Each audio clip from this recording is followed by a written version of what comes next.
Caesar's writings are action. He was capable of thought only in action. This does not make them more implausible, as romantic sensitiveness or aged wisdom may warn us, but truer.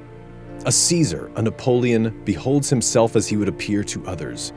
No great man practices petty deception. Those are the thoughts of Friedrich Gundolf, one of Caesar's great biographers, translated from the German. Yes, Caesar may spin the story in a particular way here and there, but I think what Gundolf is saying is that when it comes to portraying his own essence in the writings, Caesar perceives himself with a rare truthfulness. In other words, in Caesar's commentaries, we may not get the whole picture of the Gallic Wars, though I think you have to admit, it's as accurate a depiction as most mortals could have managed. But we nonetheless do get, somehow, the fullness of the man himself. And yet, for all that, after all that we've covered on this show so far, this series, we've only just begun to see what Caesar is capable of.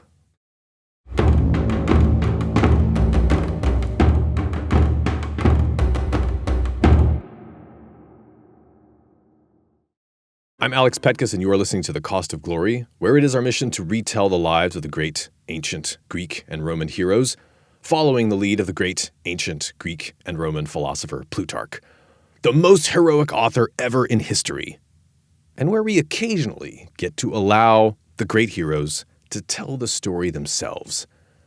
This is part 8 of 8 of our series on Caesar's Gallic War commentaries. The name of the book that we opened by quoting, by the way, is The Mantle of Caesar, again by Friedrich Gundolf, Gundolf. It was originally published in 1924, and it tells the story mostly of the afterlife of Caesar's image, his sort of posthumous biography, his ghost, if you will, throughout the European centuries. But Gundolf does begin with some fascinating insights about the man himself that I began with there. It's much longer than that, of course. Highly recommend you check it out if you love Caesar. Now, with the defeat of Vercingetorix in the year 52 that we covered in the last episode in part 7, I think that Caesar realized what certainly not everyone had, that the hard work of conquering Gaul was basically over. There are 8 books in the Gallic War commentaries, and Caesar wrote 1 through 7, and somehow he didn't even bother to write book 8. Even though he did write a whole commentary in 3 books on the Civil War that followed after this. Maybe we'll cover that work soon, too. If you're interested, let me know. And mind you, we will be doing a proper biography of Caesar's life soon. This has only been a highlight reel of his classic wartime commentaries. Book 8, however, that we're dealing with today, was produced after Caesar died by Caesar's friend, Aulus Hirtius, or Hirtius, who was a real player in Roman politics that we'll meet more in the life of Cicero and Antony. And so even though this is not Caesar's actual writing, it's, written in a style very much designed to emulate his, and it's worth going over some highlights of it because it's still Caesar acting, and it kind of concludes the story that we've covered so far. So the first part of this episode, I'll give you highlights of the account that Hirtius gives us, the goings-on of the years 51 and 50. And then, this is also a good place, this episode, to go into some recurring themes and takeaways that I got from Caesar's campaigns that we can apply in our own possibly more modest attempts to achieve big things and build a legacy. Well, let's start with Hirtius's introduction to this book. I want you to hear Hirtius talk about this man that he admired, and also not just his writing ability, but the actual way that he wrote the Gallic War commentaries, which I think is fascinating. So Hirtius, again, he's one of Caesar's trusted officers. You have to imagine this guy riding next to Caesar on those blitz night marches, being in Caesar's tent when Caesar's making his plans, looking over his shoulder at a makeshift map, maybe of Alesia, having dinner with the man himself. What would it be like to share the table with the world historical force like that? Well, Hirtius begins his book here, book 8, by doing the typical ancient introduction to a text. He says, I didn't really want to write, but my friends insisted. He's trying to kind of be humble. But think he has reason to be humble considering the man he's trying to continue here. And he does have a particular friend who insisted here, he says, that he write this book and that he dedicates this book to. It's a very noteworthy man called Lucius Cornelius Balbus. This is a talented Spaniard who was made a citizen. He was a right-hand man of Caesar, and he went on to become the first foreign-born, i.e. not citizen-born, Roman consul. More on Balbus later. I'll skip most of that verbiage and just get to what Hirtius says about his project here.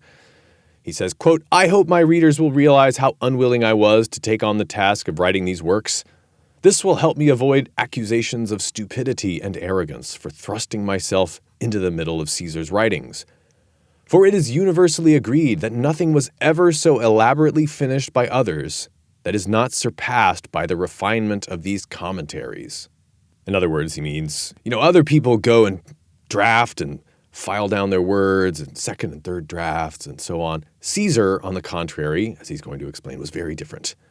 And again, coming from a guy that was there with Caesar in Gaul with him, watched Caesar writing it all down, as it were. He says, quote, "Yet herein is our admiration greater than all other men's. The world knows how excellently and how faultlessly, but we, you and me, Balbus, we know how easily, how speedily he completed his commentaries.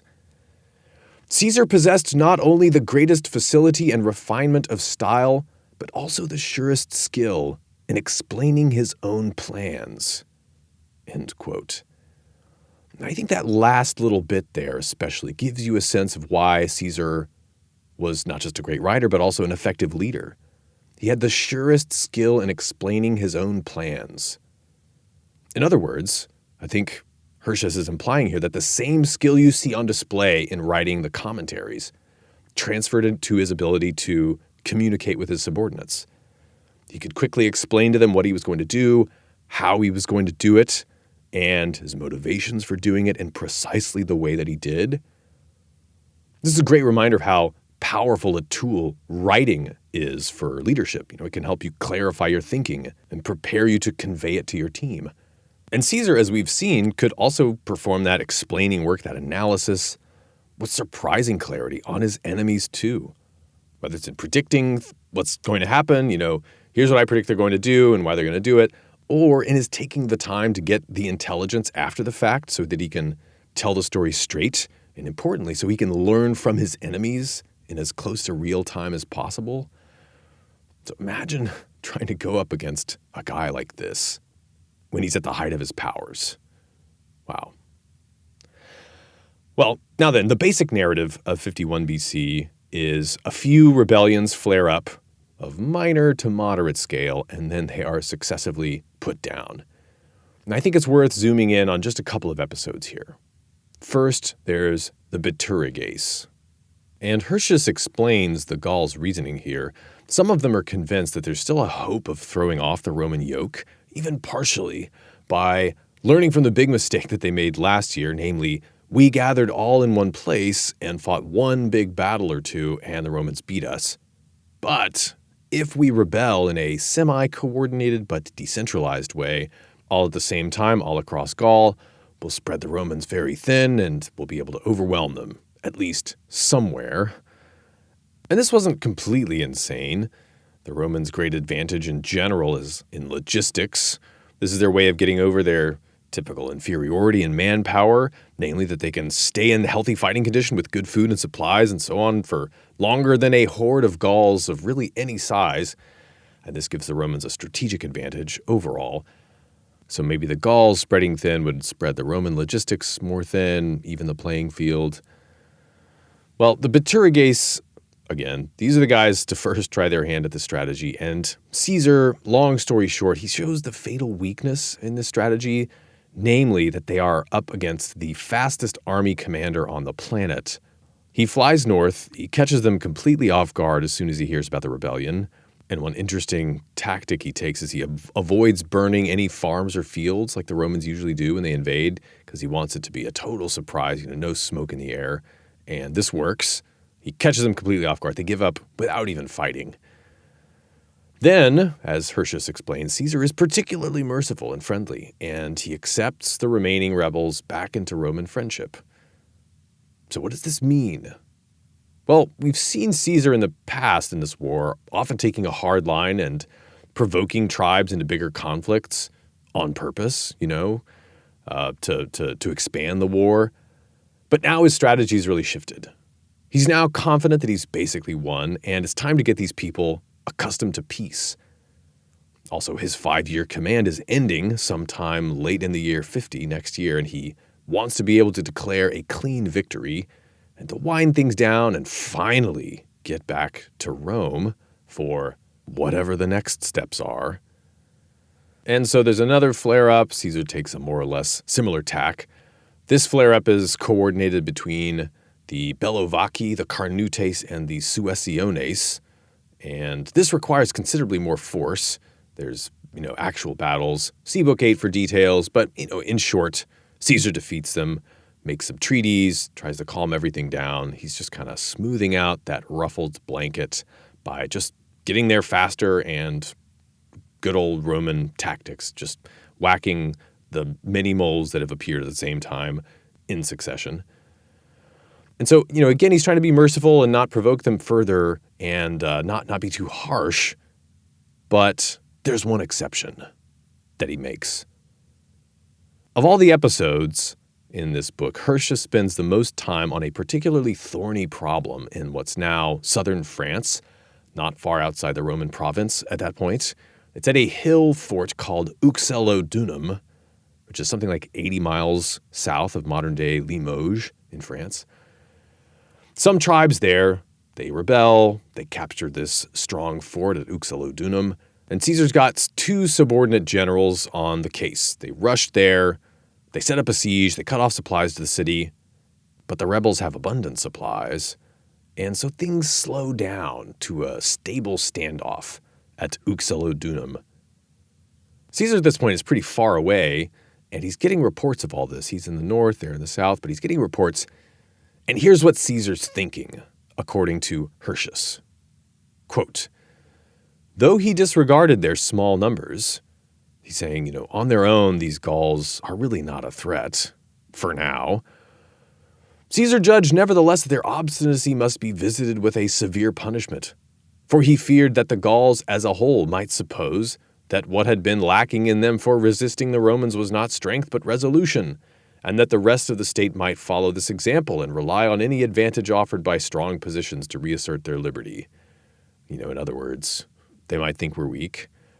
And here's the important bit here, quote, all the Gauls were aware, as Caesar knew, about the Gauls knowing, that there was one more summer season in his term of office, and if they could just hold out for that, they had no further danger to fear, end quote.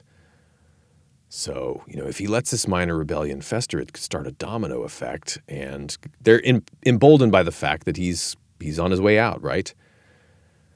Well, Caesar orders a couple of legions to meet him there, and then he personally blitzes over to Uxellodunum with some cavalry, and the Roman commanders in place that are sieging the Gauls there, they are surprised one day to find Gaius Julius himself show up at the gates of their camp completely unannounced. Just like, boom, he's there. Typical Caesar, right? And Caesar finds that the siege, as expected, it's puttering along. The Gauls, they're not going to escape, but this might last a long time. The longer this lasts, the more danger there is of another mole peeping his head up on another side of the game board. So things are going slowly. The Gallic rebels have a lot of grain. They also have access to a spring of water right by the walls, and they can keep themselves supplied pretty much indefinitely, with water at least, and they've got a ton of grain. So here's how Caesar deals with this problem that I think is interesting. Hirtius describes it, quote, the whole host of enemy water carriers assembled at one spot. Immediately under the town wall, a great spring of water gushed out there. He's describing the situation. On the side where, for an interval of about 300 feet, there was a break in the circuit of the river, so there's a river surrounding the fort, doesn't matter. All the Romans wished that the townsfolk could be cut off from this spring, but Caesar alone saw how it could be done. You can tell that Hirtius loves Caesar, right? Going on here, Caesar began, just opposite the place, to push up mantlets against the hill, and to build a ramp with great effort and continual fighting. For the townsfolk ran down from the higher ground and engaged without risk at long range, wounding many men as they doggedly worked upwards. So, the Gauls can shoot arrows from way up high as the Romans are trying to, build some kind of solution to this problem. They're out of range of the Roman arrows, right, because they're far above them, and they can provide cover for their own water carriers, too. This is the chief difficulty that Caesar's facing.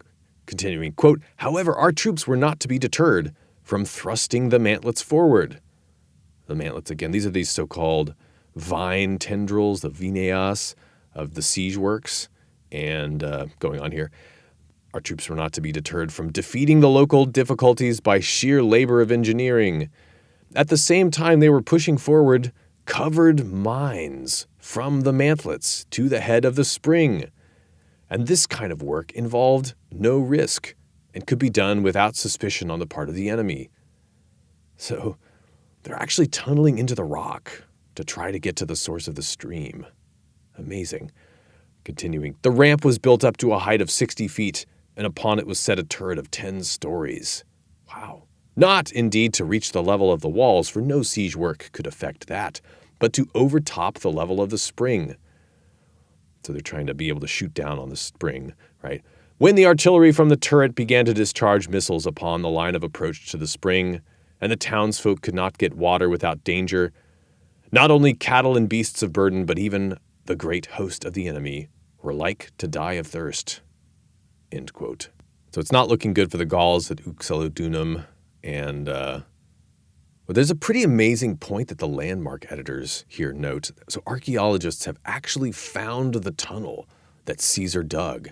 And Hirtius doesn't mention this, maybe he didn't know or forgot, but there was also a Gallic counter-tunnel coming the other direction.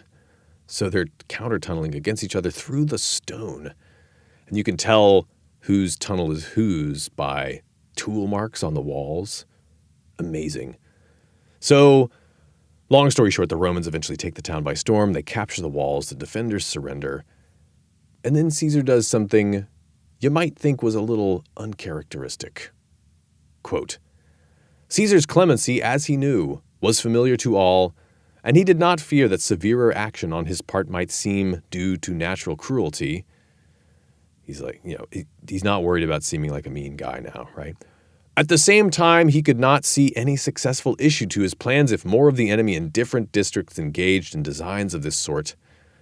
He therefore considered that the rest must be deterred by an exemplary punishment, and so, while granting them their lives, he cut off the hands of all who had borne arms, so that they would be unmistakable witnesses for the penalty such criminals had to expect." End quote. So that's a striking twist, don't you think? Caesar's showing clemency, here and there. He's trying to be nice, but then all of a sudden he says, "No more Mr. Nice, proconsul." And these men all lose their hands. You wonder if it was both hands. Not clear. The text leaves it open. But either way, it's gruesome. Finally in the book, the last interesting episode for me that I want to cover, the Gallic War section of this book. There's an episode where the Romans try to capture Commius of the Atrebates, who he's continued to lead rebellions throughout this year. If you recall, this Commius was Caesar's very loyal ally and negotiator in Britain. So it's kind of personal, and then he turned on Caesar, right, in the Great Revolt of 52. He was a leader of the Gallic relief army that attacked Caesar at Alesia. Well, so the Romans set an ambush for Commius, and they used some trickery.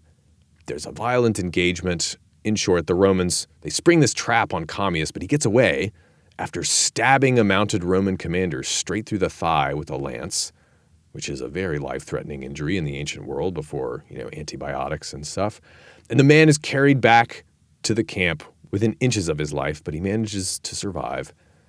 And then this happens, interestingly. Quote, "Commius, however, either because his wrath was appeased by stabbing this guy, or because he had lost a great part of his following, sent deputies to Antonius," this is Mark Antony, and gave hostages to guarantee that he would go live wherever Antonius should prescribe and submit to his commands. One concession he prayed might be granted to his fears, that he would never again come into the sight of any Roman.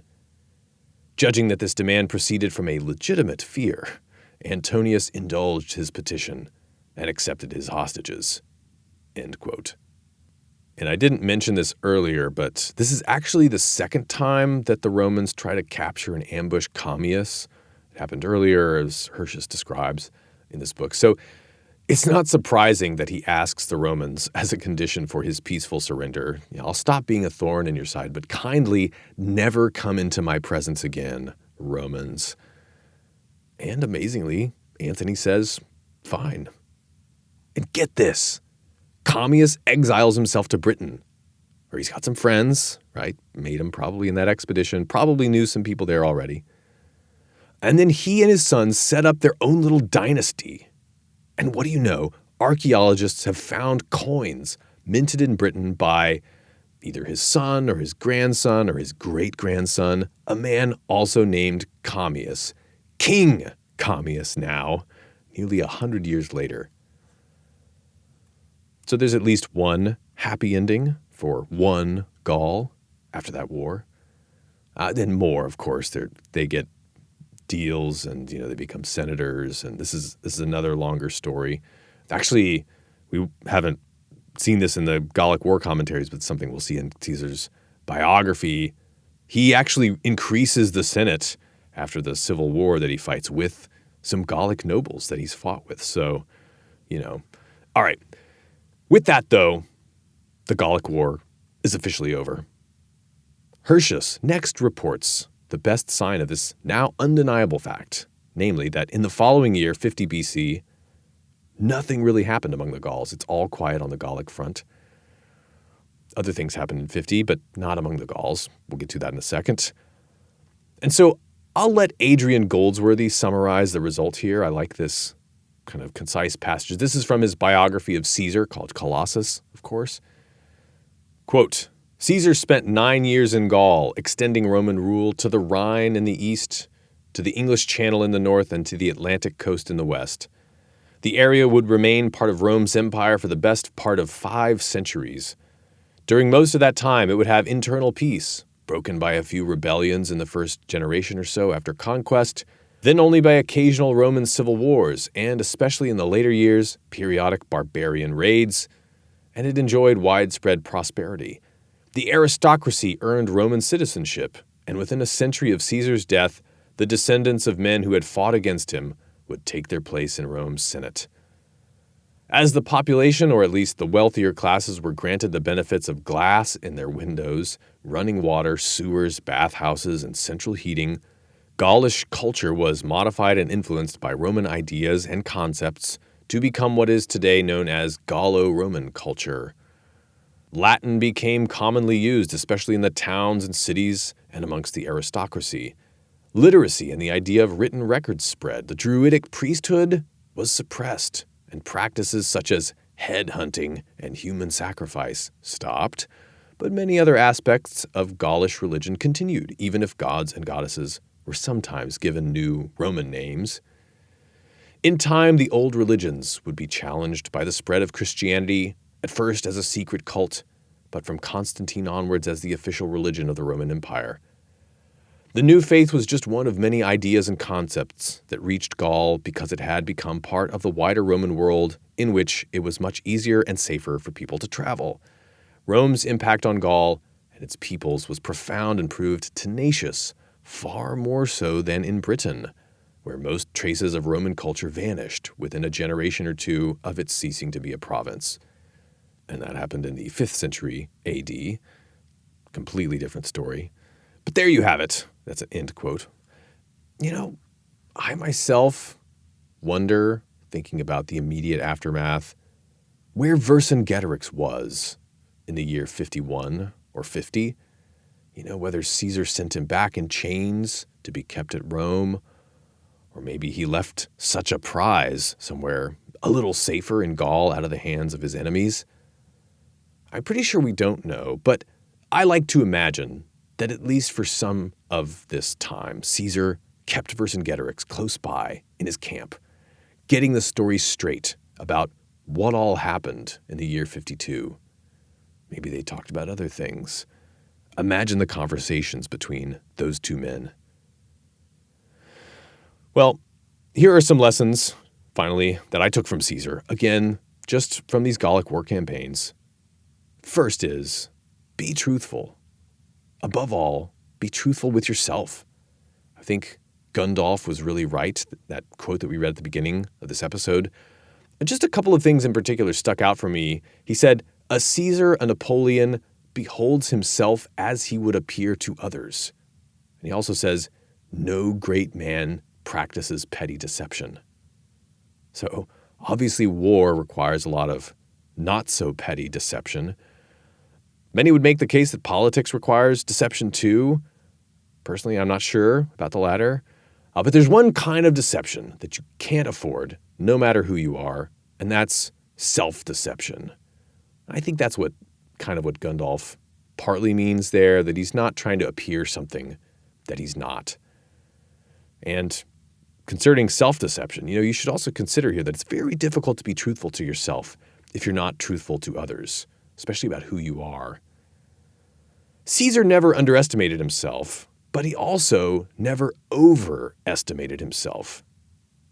Talking about being truthful. When he took a risk, going to Britain, trusting this or that ambitious Gallic noble, of course, fighting from the front lines, he knew he was taking a risk. All of his risks were daring but calculated, and he entered them with a full awareness, no self-deception. I think that's what it looks like and feels like in practice, to be, or to be near, what Gundolf or Friedrich Nietzsche maybe would call a man of destiny. Yes, maybe there's something in you that might believe that there are greater forces at play. If you're a guy like Caesar, there's history in the making. But maybe that's more something that a guy like Napoleon would just let slip strategically to cultivate this myth of himself. Destiny's at play. Caesar doesn't talk in those terms generally. For Caesar, at any rate, you detect pretty close to zero, magical thinking. He doesn't really act like he's anointed of the gods.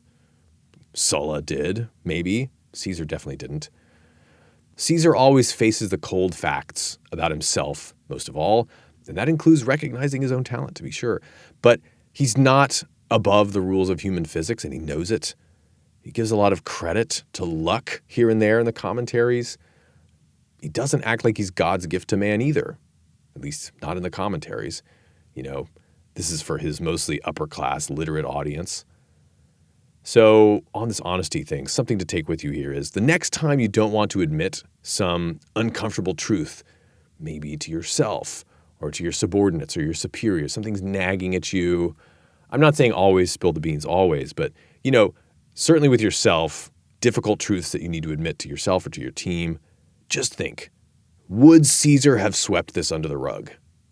Can you conceive of Caesar, pretending like the sales numbers aren't falling and making up some rationalization about, it's okay, it's just the market? I don't think so. Okay, next, we've touched on this, but I can't get over how powerful it is. I think that this series has revealed to me a thing that I hadn't realized about Caesar before, and that is his superpower of telling stories about other people. Obviously, he can portray himself well, too, we know. But think about the arcs that we've seen with Ariovistus the German in Book 1, Dumnorix of the Sequani, the sneaky Belgian commander Ambiorix, the ill-fated Sabinus, the brave Quintus Cicero, Vercingetorix, and of course Titus Labienus. I hear a lot of CEOs talking about what we did.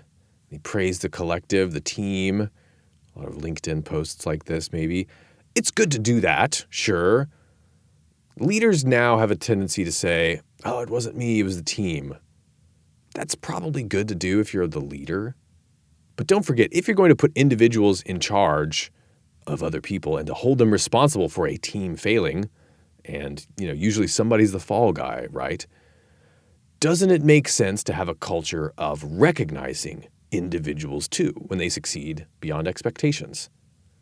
I mean, maybe you can set them up well with praise and then offer them the opportunity to be gracious and say, oh, boss, it wasn't me, it was my team. Let's give them a hand, clap, clap, clap. But that's for them to say. And note, too, that what Caesar does when he raises an individual and praises them is not so-and-so did a good job, generally praising various character traits. He mainly just tells you a compelling narrative about exactly what they did. And he reports their reasons for doing so, the decisions they made, the difficulty they faced. And the praise is most often implicit.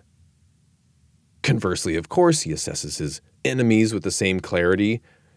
In the case of a guy like Ariovistus, he clearly has a sort of rhetorical or propagandistic purpose. In Ariovistus' case, the German in Book 1, you wonder if he makes this guy a little bit larger than life so as to emphasize his hubris before his downfall. This happens with a few figures in the commentaries. You could say that's just good storytelling. In that case, he had to prove the justice of his cause. It was early in the war. People were asking, why are we fighting these people again? Gauls and the Germans too? I mean, who's the real aggressor in this war? The bellum sequanicum. And just a note, though, here with the whole pride comes before the fall, the braggart, barbarian trope. He does not do that with Vercingetorix. Of all the Gauls he met, probably the man he respected the most. Perhaps because at that point, already in Book 7, in Year 7, he felt like he didn't have to argue for the justice or the expedience of the war anymore. There's also the fact that the more nobly you portray your enemy, the more noble your own victory seems, etc., etc.